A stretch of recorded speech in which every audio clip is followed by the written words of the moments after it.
réfléchissez un peu à la petite pédagogie qu'on a faite.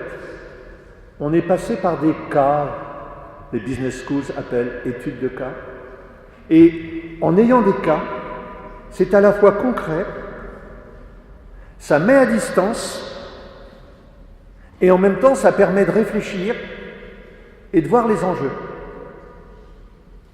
C'est probablement fondamental avec les jeunes de passer par ce genre de choses. C'est difficile pour un jeune de dire ce qu'il vit cash. Vous passez par l'intermédiaire. Je raconte une histoire, des cas, et on fait réagir. Vous vous apercevrez souvent que le soir, le lendemain, une parole se libère.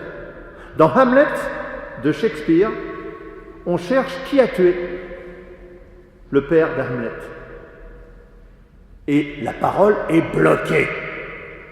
Arrive un groupe d'hommes de théâtre qui vont jouer une pièce qui raconte une histoire très proche de celle qu'a vécue le père de Hamlet.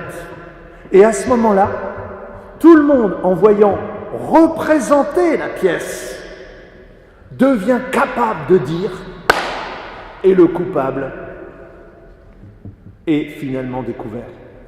De la même manière, quand il s'agit de faire comprendre à David, dans la Bible, la grosse bêtise qu'il a faite, et pourtant ensuite, il deviendra roi d'Israël quand même, en faisant rien moins que de s'arranger pour que le mari de sa maîtresse meure au front pour qu'il soit tranquille avec elle, c'est quand même assez énorme. Le prophète lui raconte une histoire. Et à partir de cette histoire, tout d'un coup, la conscience de David se découvre elle-même. Du coup, par l'imaginaire, par des histoires, en les faisant réfléchir à partir d'un film ou d'un roman, on devient ensuite capable de faire dire des choses très importantes et de réfléchir ensemble.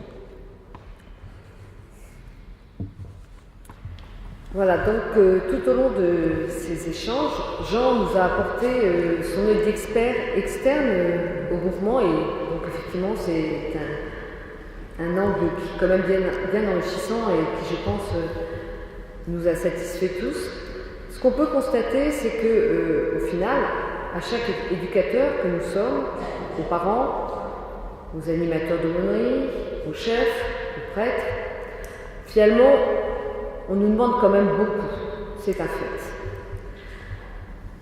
Il est quand même très important qu'on sache que dans tout ce que nous faisons comme éducateurs, nous devons toujours garder la bonne distance.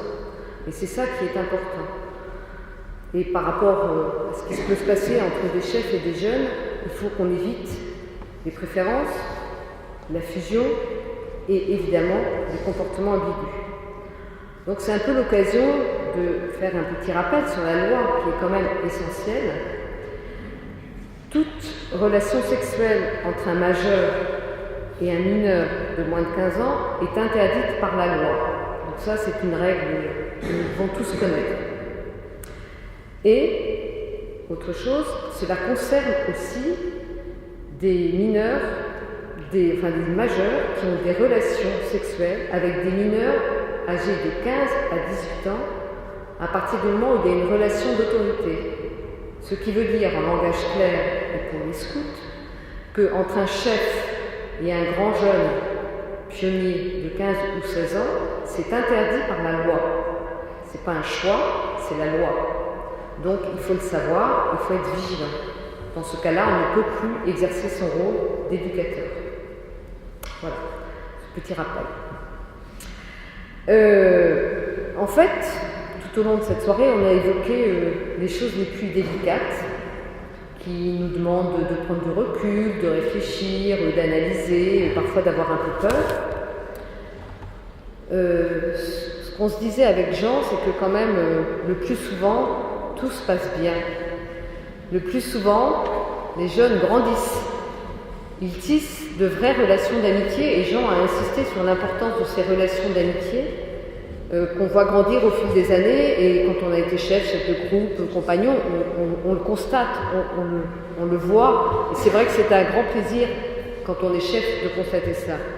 Et il faut voir aussi que finalement ces jeunes, ils s'ouvrent au monde autour d'eux, ils vont prendre des responsabilités et puis ils vont prendre des engagements et puis peut-être qu'ils vont se marier, peut-être qu'ils vont avoir des enfants et je vous laisse terminer l'histoire.